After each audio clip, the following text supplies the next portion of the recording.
Welcome, Pewter Report readers, viewers, and listeners to a brand new edition of an emergency Pewter Report podcast brought to you by Briar Greaves Insurance. You never know when an emergency is going to happen, so it's important to have the best insurance people in the game, and there's nobody better than Briar Greaves Insurance. They can help you with auto, homeowners, flood, boaters, or business insurance.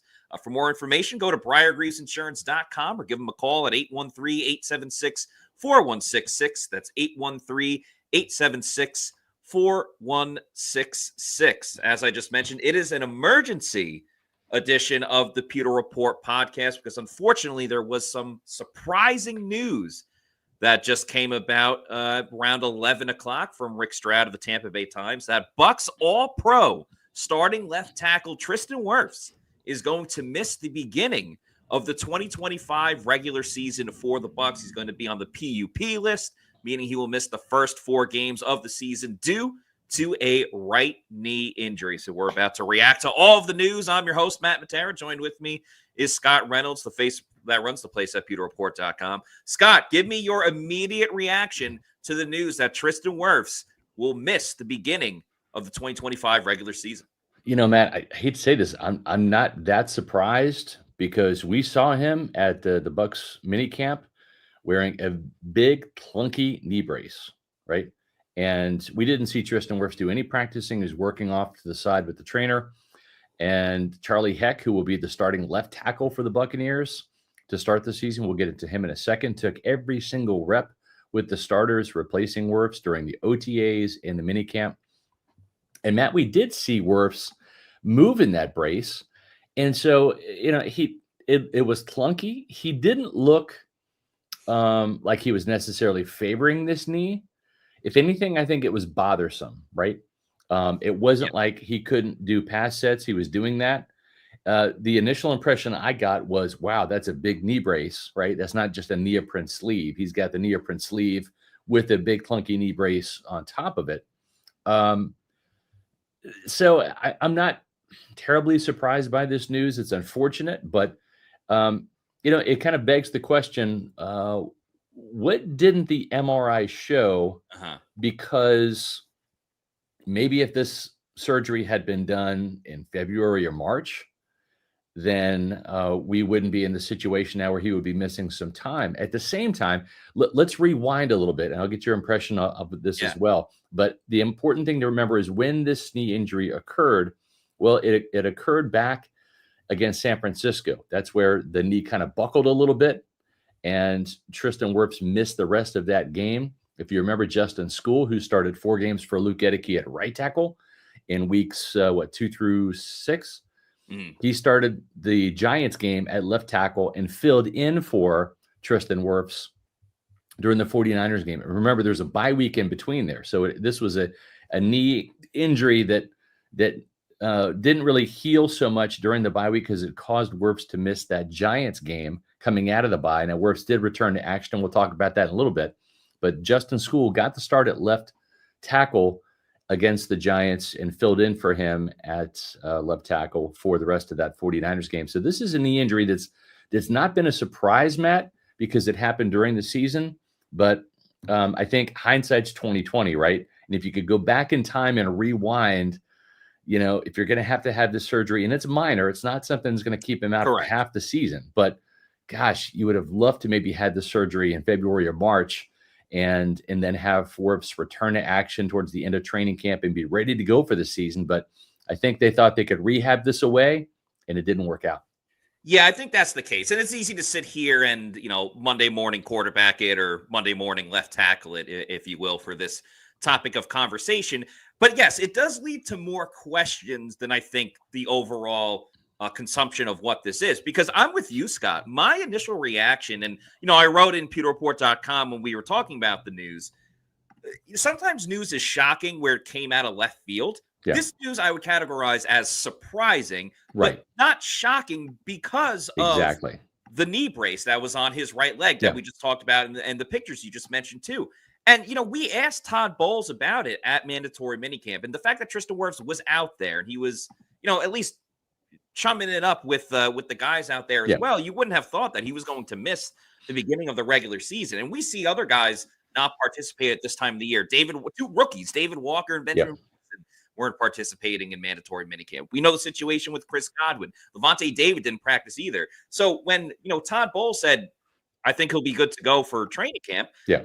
No reason not to believe Todd Bowles in this particular situation. But now the fact that Tristan Wirfs is going to miss the beginning of the regular season, it's a loss on so many levels, in my opinion. The biggest reason, of course, being that he is one of, if not the best offensive tackle in the league. Yeah. He's an all-pro tackle, the only tackle in NFL history to win All-Pro on the right side and now at the left side. So regardless, it's a huge blow to any team when they lose an All-Pro player. We saw what happened when the Bucs lost Antoine Winfield Jr., who was an All-Pro player last season. So now the Bucs have to deal with that for the first couple of games. It's also a huge loss because it's a different outlook of the depth on the outside of the offensive line. Because as you mentioned, Justin Skule did a pretty good job filling in for Luke Gedeke for a couple of games, and Tristan Wirfs when Tristan missed that one game.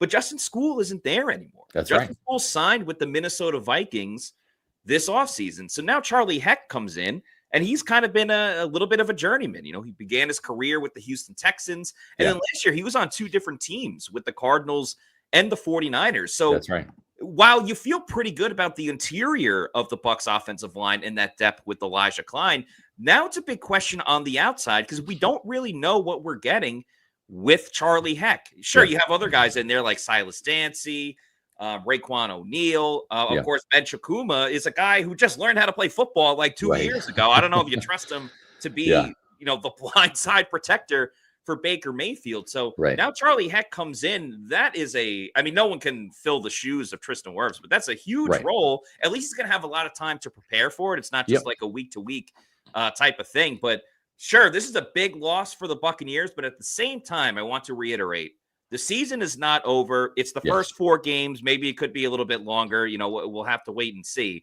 But at least they're dealing with it now. If Tristan Wirfs, if someone came up to you and said, hey, Tristan Wirfs is going to get injured this season, there's no avoiding it. He's going to miss games. You'd rather him miss the first 4 games, although one of them is going to be against the Philadelphia Eagles and that vaunted pass rush. You'd rather him miss the beginning of the season than later on in the season. So it sucks. It's bad news. It's certainly worthy of an emergency podcast.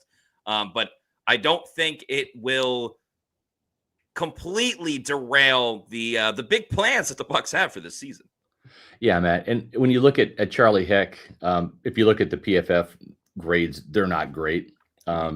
Justin Skule probably slightly better in terms of his PFF grades. Again, I think PFF does as good of a job as they can because it's really hard to grade offensive linemen, right? It just is because there's no statistics, right? And sometimes when you say, oh, that guy gave up a sack, sometimes it's the quarterback hanging onto the ball too long or not stepping up into the pocket, right? So all those things.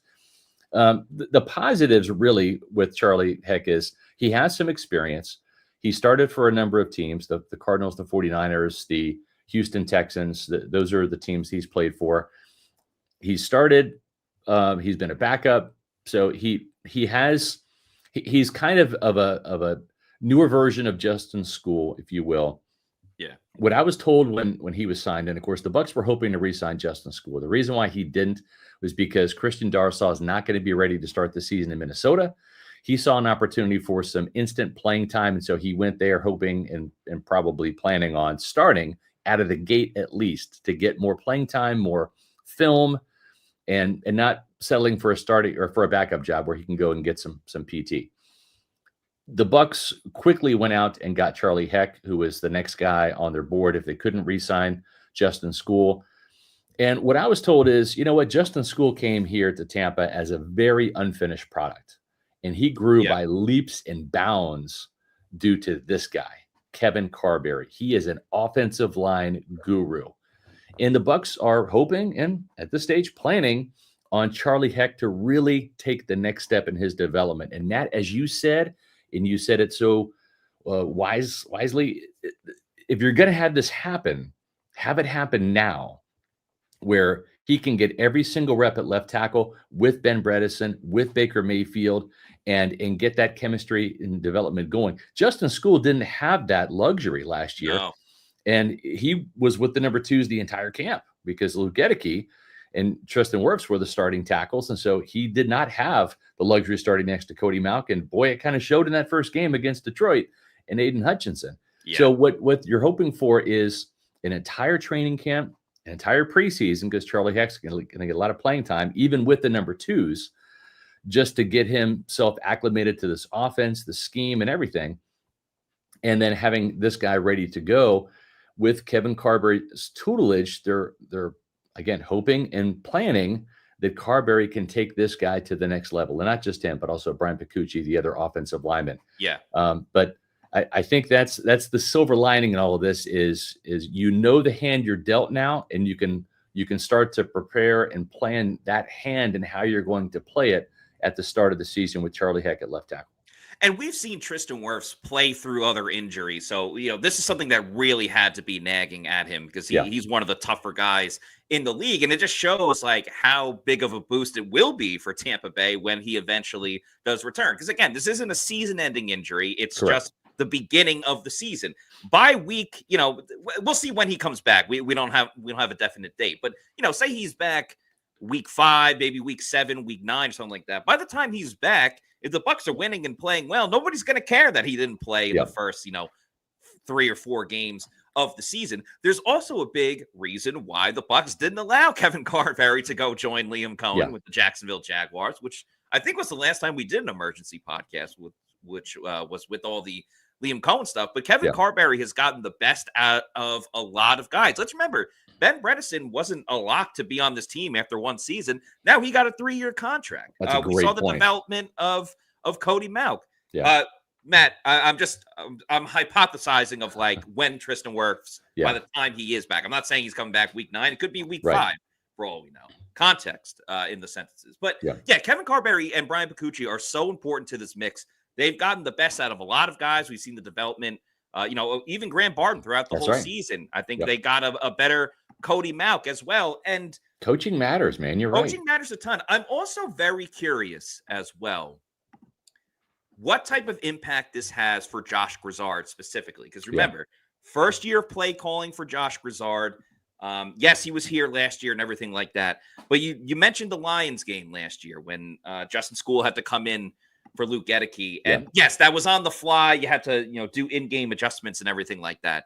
But it was brutal. And it wasn't all on Justin School. Liam Cohen took some of the blame for it. But Liam Cohen, this was his first year as the play caller for the Tampa Bay Buccaneers. He had prior experience in college and the Rams, and we know all of that story. What plans did Josh Grizzard, who, has been planning for quite a while now, what plans does he have to adjust now, knowing that Tristan Wirfs is not going to be in the lineup for the first 4 games? Does he decide to run it more to the right side, relying on, Luke Gedeke at right tackle? Like, how does this adjust the run game? Baker Mayfield, what kind of feel is he going to get now that he has to deal? I don't want to say deal with, because if Charlie Heck does a good job, well, then, hey, we'll all give a standing ovation for Charlie Heck. But, he's got to get a feel for maybe Baker has a little bit of less time in the pocket than with Tristan Wirfs in there. I'm also curious, just from a stat projection, what's this do for Baker Mayfield's rushing yards? Because I think those rushing yards, I know Josh Cabo just did the projections. I think that's going to shoot up a little bit more too, just based on what Tampa Bay's dealing with at the moment. I think you're right. And the other thing too is, and we just saw Brian Picucci and Kevin Carberry and Josh Grizzard. These two guys will get it figured out. They've got some time. And remember, it didn't look pretty. Everybody was just raining on Justin School after that Lions game. And that's a really tough environment to get your first start, right? You're going up against one of the best elite pass rushers in the game, and Aiden Hutchinson. It's on the road. It's week 2. That Lions crowd was at full throat. That was a tough environment. But I think Justin School quickly got better. And really, you just didn't even notice him. And that's what you want from a backup offensive lineman. You don't want to notice him with the holding calls and the sacks allowed and stuff. And he got rapidly better as he got more playing time. And then, I had to look up, and I knew that Wirfs got injured and I wanted to say it was the 49ers game, and I looked it up, and I was correct. And I'm like, what start did he miss? I'm like, oh, yeah, he missed the Giants game. And I totally forgot about it because just in school, I mean, granted, it's the Giants, but, Yeah. I didn't notice a weakness, and the Bucs ran roughshod over the Giants in that game, especially in the second half with Justin School at left tackle. So I'm hoping that that's what happens here. You just don't notice Charlie Heck. He just comes in and does an adequate job and kind of saves the day a little bit until Tristan Wirfs, comes alive and off the PUP list. Let's take a look at Tristan Wirfs and see how that injury affected his play, because as you mentioned, he did play through it last year, Matt. These are the PFF grades here. And if you look, that highlighted row, that's the 49ers game where he missed at least the second half of the game. I think that injury happened in the second quarter, Matt, or third quarter, if my memory serves me correctly. Mm-hmm. If you look at the pass rush, or the pass blocks at 11, so that happened early in the game, 17 snaps. So yeah, that happened relatively early, and that lost the 49ers. But you can see in his grades, and I'm looking in that column with a lot of yellows and greens, you can see the first half of his season. That's the PFF offensive grades. And of course, he's a blocker, so that's basically his blocking grade. And then the next column over is RBLK, that's run block, and then PBLK, that's pass block. And you can see the pass protection stayed relatively the same. He's just an elite pass protector, right? He's a mountain of a man, hard to get around. So even when he returned from that injury, and you can see, he missed the week 12 game against the Giants. So he returned to Carolina, actually had a pretty good game. But again, he missed 2 weeks. So he had some time to rest that knee. But then the next week against Las Vegas, you see that pass blocking grade really dipped down. The run blocking grade. You see his overall grade dip down. And you can see what happened over the last stretch of games. Tristan Wirfs was not really the same dominant force playing at an elite level that he was at the start of the season before that knee buckled a little bit against the 49ers. Still very good. Still made the Pro Bowl. Still made an All-Pro. But if you look at the PFF grades and buy into them, the run blocking is really where he took a hit, and then overall that affected his overall offensive PFF grade. Yeah, I mean, it does feel not you specifically, but it feels like it's splitting hairs a little bit when it comes to Tristan Wirfs, because Tristan Wirfs at like 45% is still better than a lot of the offensive tackles, in the league. But I also can't help but think, I guess what I'm saying by showing that is just that the knee injury bothered him. And it continued to bother him this offseason. Yeah. And he's dealt with a couple of injuries too. Remember, he missed time in that 2021 season, when they they wanted to go deeper into the postseason, but that game against the Rams and things like that. Tristan Wirfs dealt with injury there. He hasn't been fully healthy his whole career. And that's one thing that bothers me too. Again, freak injuries happen. Yeah. What bothers me is that Tristan Wirfs had a great chance of winning Protector of the Year. It's the first time this award has come about for offensive linemen. And now that he's missing the first 4 games, and just a reminder for everybody that is joining the show right now, because I see some people in the comments asking about it. Reports have come out. Tristan Wirfs is going to miss the beginning of the regular season with a right knee injury. He's going to be put on the PUP list, physically unable to perform, which means he will be out for at least the first 4 games of the regular season. So that's just the update for everyone there.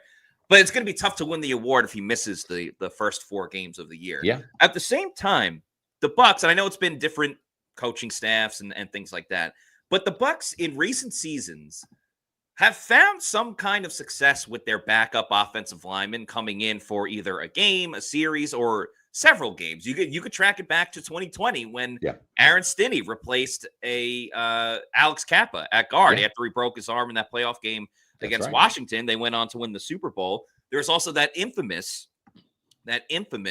99-yard touchdown run by Ronald Jones against the Carolina Panthers, where in that game, I forget the guard that was injured, but there was a guard out, so they put A.Q. Shipley at center and put Ryan Jensen at guard. I remember that. And Ronald Jones ran for 99 yards on that touchdown run against Carolina, which was pretty cool. And then in recent seasons, the big game by Sean Tucker against the Saints this year, Graham Barton was out for that. It was Robert Hainsey who started at center. And then, of course, what we already talked about with Justin School coming in for for Luke Gedeke for a couple of Yep. games and replacing Tristan Wirfs for a game.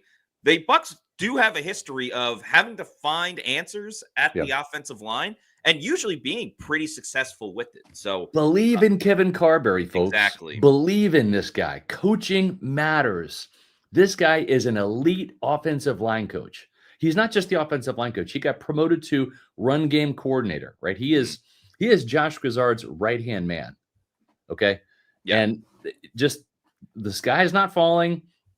Is this ideal news? Absolutely not. No. And we have to also say this too. The Buccaneers have not technically made a transaction yet. They have not placed Tristan Wirfs on PUP. So he did have surgery. We can confirm Rick Stroud's report. Rick Stroud, friend of the program, very good ace reporter for the Tampa Bay Times. And we can confirm that he did have the knee surgery. We can confirm that he is going to miss some time. But the team has not officially put him on PUP. As Rick Stroud reported, and we believe this to be the case, it is likely he could be put on the PUP, just given the timing of this, right? So we'll see. We'll take a look at the first 4 games of the season. I know there's some of you out there that are worried about this. And all I can say is training camp hasn't started yet.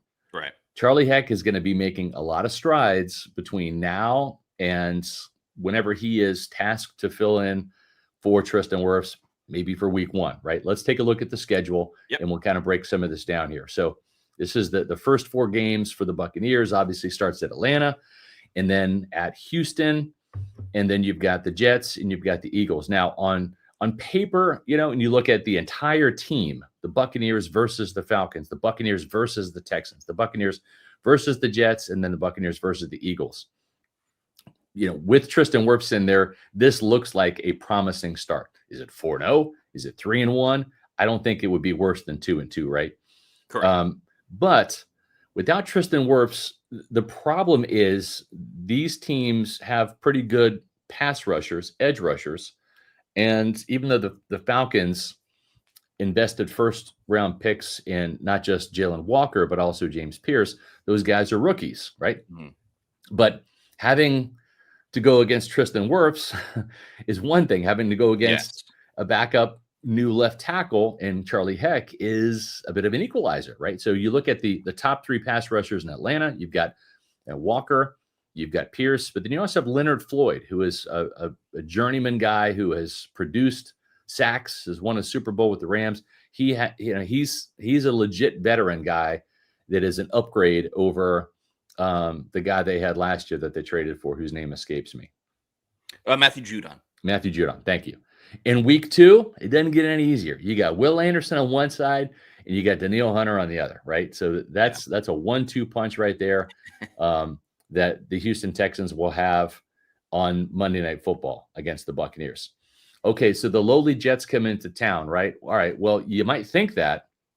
They got some good edge rushers. They got some good edge rushers, Matt. Yeah. You know it. They got Will McDonald on one side, who is literally one of the league's up-and-coming bright stars. For sure. And then you got Jermaine Johnson, who is in that same category himself. Jermaine Johnson is an absolute menace. Now, he is coming off of an Achilles tear. Yeah. But he got that earlier in the season, so he'll be a little bit more recovered than, a late season Achilles tear. But nonetheless, when he's firing on all cylinders, he can be like a guy that can wreck a game for sure. So certainly, that's a game where you're going to mark down the Bucs to win. But that's one of the dangerous things about the Jets specifically in that home opener for the Bucs against them. Right. And then last but not least, and again, we're looking and maybe being optimistic here, if Tristan Wirfs goes on PUP, and again, there's not been a transaction, and there probably won't be, Matt, right up until training camp starts. Yeah, there's no reason to do it. There's no reason to at this point. Yep. So if that's the case, then that 4th game, you get the Philadelphia Eagles. Now, Josh Sweat is gone. He went to Arizona, but you still have Nolan Smith Jr., who was a first-round pick a couple years ago and has turned into a pass-rushing menace himself. He really came alive during the postseason run for the Eagles to get to the Super Bowl. And you have Azeez Ojulari and Jalen Hunt. Those are some guys that they're really excited about on the edge. And again, you don't have Josh Sweat there, and Brandon Graham retired, but you've got some formidable guys there as well, and they're only going to get better. They also drafted Antoine Powell Ryland Jr. out of Virginia Tech, a guy that I liked, kind of reminded me a little bit of David Walker out of Virginia Tech. So it's not going to be easy sledding for Charlie Heck, that's for sure. And Matt, I would also think too, if you're the Tampa Bay Buccaneers, all of a sudden without Tristan Wirfs now, you've got a situation where you can't afford to lose Charlie Heck or Luke Gedeke. Correct. Because now you're super thin at offensive tackle. So this tells me they're going to have to go out and probably sign another offensive tackle, a veteran, just to shore up, just in case something happens to Heck or Gedeke now, right? Well, that's what I was thinking too, because Gedeke got injured in week 2. Yeah. And, there's no saying in week 1 with the concussion. Well, he was out week 2. Week 1, right. He was out week 2. My apologies. Yep. But again, there's no guarantee that the interior offensive line can get through a couple of games as well. Just that's the football and the physicality of this group. And, we expect them to run the football a lot more, just knowing that Bucky Irving is a stud at the running back position. And that could lead to a couple of more like pile ups and collisions and things like that versus pass blocking, where you're a little more, spaced out and separated and things like that. So, we talked also all off season long about this great depth of the entire team of the Bucs. I'm not going to say the depth is a weakness on the offensive line, just because I always go back to what Todd Bowles said a couple of years ago. It's tough to have good depth on the O-line, because if you have a solid backup, that guy becomes a starter. Like, you're either a starter or you're just not that good of an offensive lineman. Fortunately. So that's why you have to build through the draft so much. That's why Jason Light always drafts an offensive lineman. And when he does it, he tries to sign a top level undrafted free agent offensive lineman. So this is going to be a little bit of reclamation projects along this offensive line. And now it becomes very, very thin, whether it's outside at offensive tackle or on the interior, becomes thin for that group. Yeah. So just a couple things to address before we kind of wrap up here. We appreciate everybody joining us. We're going to have a podcast here later on today. We'll talk about that in a second at 4:00, and we'll touch on this news, but we wanted to really kind of dedicate a lot of time to it because we have a really fantastic show for you at 4:00 today. So you're getting a bonus podcast here. Hope you enjoy it. So I think the first thing is inexcusable not to have surgery in February. I was told a long time ago, have you ever heard the term medical practice? Yes. Reason why they call it medical practice is because I've heard of malpractice too. Yeah, exactly. You're practicing medicine, right? Sometimes there's no clear-cut right answer. Sometimes you have to try things. And the other thing too is the team can't force a player to have surgery, right? And I'll tell you right now, everybody's on vacation. Tristan's on vacation. Jason Light, Todd Bowles are all on vacation. There's like nobody at One Buccaneer Place right now. People are not really responding to texts. I did get some confirmation via text from a source about Rick's report, which of course it was right. But I don't know if Tristan elected not to have surgery, and he's the one that said, let's just try to rehab this thing. I really don't want to have surgery. Or if the team suggested, hey, listen, Tristan, we feel pretty good with rehab protocols that we give this knee the entire off season, and we think it's going to heal. And maybe it got to a point where it just wasn't healing as they had hoped and expected it to. And they just said, listen, we got to have the surgery sooner rather than later. Otherwise you will miss half the season rather than the start of the season. So hindsight's always 20/20 when it comes to medical things. Again, go back to Servassier Dennis. He thought he could play through the shoulder injury. He did all of his second season in Tampa, or his first season in Tampa Bay, and the injury just flared up from college. Knock on wood, Bucky Irving has a toe that has been messed up for quite some time. He's played through it. According to Todd Bowles. Huh? Since childhood. Exactly. At some point in time, that may require surgery. Then you're going to be like, well, why didn't he just have the surgery done? We're not Bucky Irving or Tristan Wirfs. We're not the doctors, so we don't know the specifics and what those conversations entail. That's important to understand. That's the big thing to me, is that this injury, it's not like it was, hey, you tore your ACL, or hey, you broke your arm. If it was that like direct one-to-one, you could say, okay, you need this type of surgery or you need that type of surgery. When it's kind of like a balky knee, you don't necessarily know exactly how long it takes to heal, what it takes to heal as well. So it's a little bit of a finicky, I don't want to say fluky type of situation, but it's not as just direct as, hey, this is wrong. this is how you correct it. It'll take this surgery and it'll take 6 Yeah. weeks to recover or whatever. It's a little bit more than that. So it'll take some time and stuff like that. And, Yeah. it is what it is at this point. If you remember a couple of years ago, Matt, and I mean, my situation is different than Tristan Wirfs, but a couple of years ago during the off season, I had that neoprene sleeve on, right? I had that knee injury I was kind of dealing with. I was kind of walking gingerly out there, and it hurt. And I thought for sure I was going to have some type of knee scope or something to get out this loose body that's in there. And, and that was an option. And the doctor said, hey, this little loose bone fragment from your knee has kind of chipped off, and it's in there and it's rubbing against your tendons. And that's what's causing you to have this discomfort.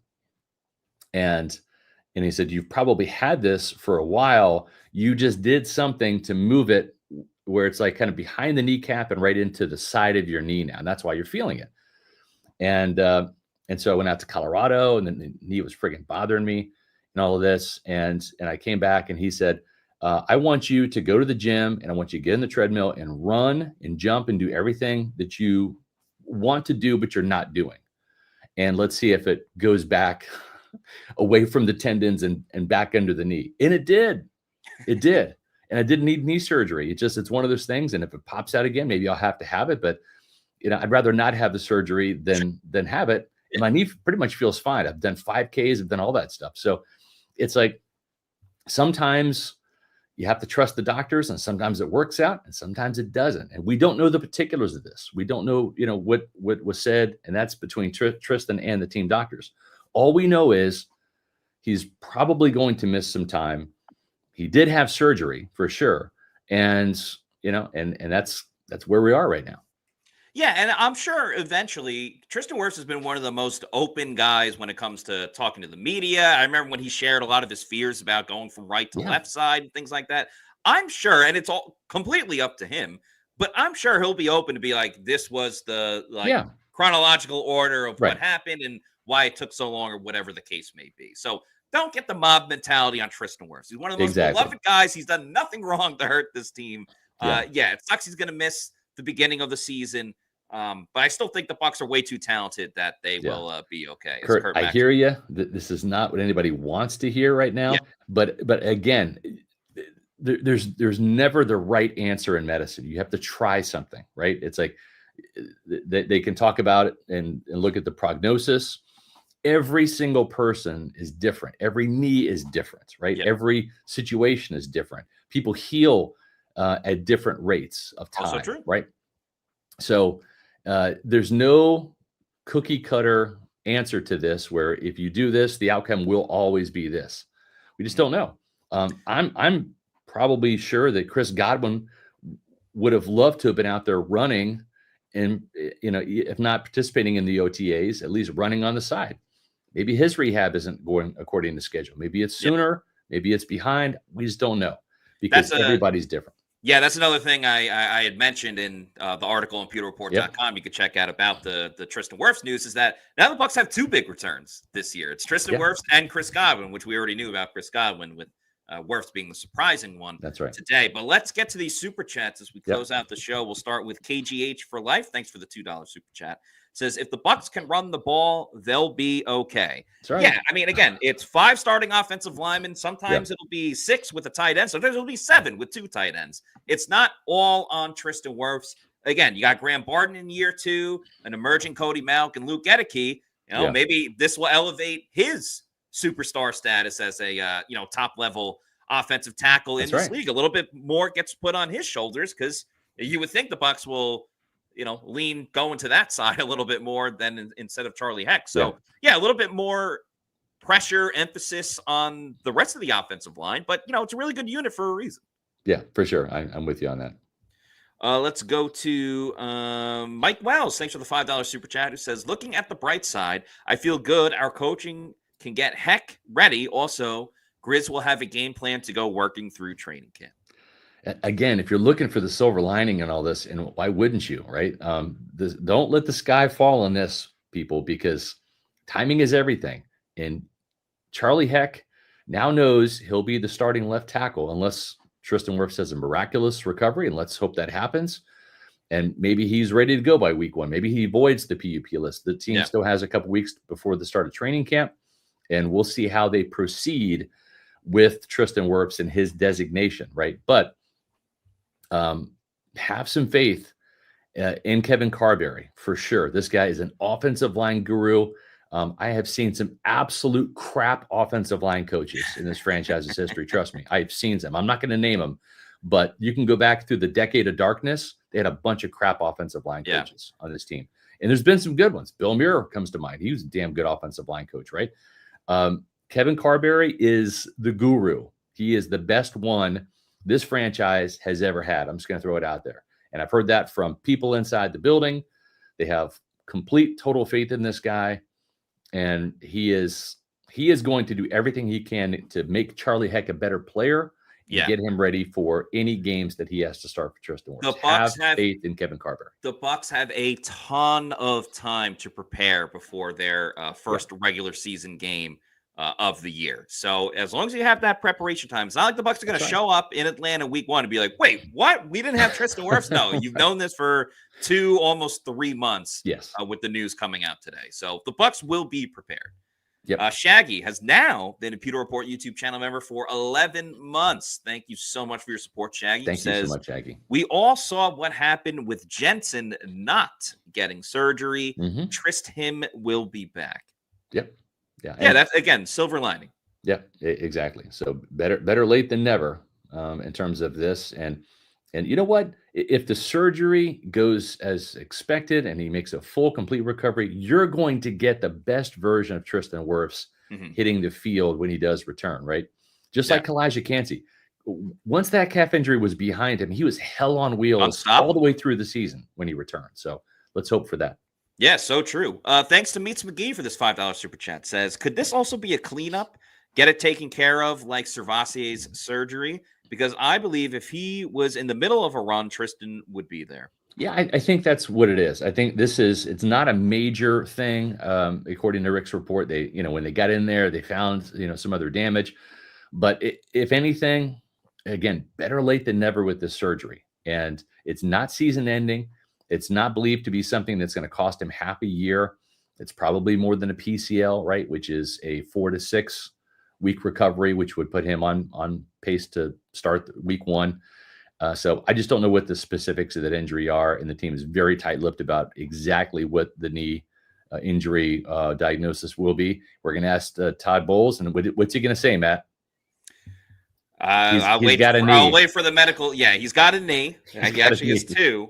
And I just wait for the medical staff to tell me something. And until they tell me something, then we're operating without him. That's it. So that's what we're going to be able to glean from that. And maybe Tristan is more forthcoming. He's a very forthcoming guy. So as you said earlier, Matt, maybe that's the case. As Abraham says here, let's have some faith in offensive line coaches Carbs and Pacucci, the reserve offensive linemen and tight ends and running backs and pass protection. Agreed. Right. Got to remember too. Like the Saints game, the Saints are a bad team, but they were missing their starting center, the Bucs. And Sean Tucker won NFC Offensive Player of the Week, a third-string running back that barely got any playing time up until that point. So have faith in the rest of the offensive line. It's a great unit. Tristan Wirfs is the best of the group. There's no argument there. There's no denying that. But it's still a really good group. I don't think they're going to fall. They're not going to be as good, clearly, but they're not going to fall off a cliff without having Tristan Wirfs. I agree. And the other thing you got to remember too is this is not a vertical based passing attack. This is not a 7-step drop type of offense where you're going to ask Charlie Heck to do the half rodeo, right? When you're doing a rodeo, you hang on for 8 seconds if you're a cowboy, right? Well, when they call it the half rodeo, that's 4 seconds. Baker Mayfield, this is a short, quick, rhythmic passing offense. That's why Baker completed 71.4% of his passes. He gets the ball out quickly, lets the receivers do what they can do in terms of yards after catch.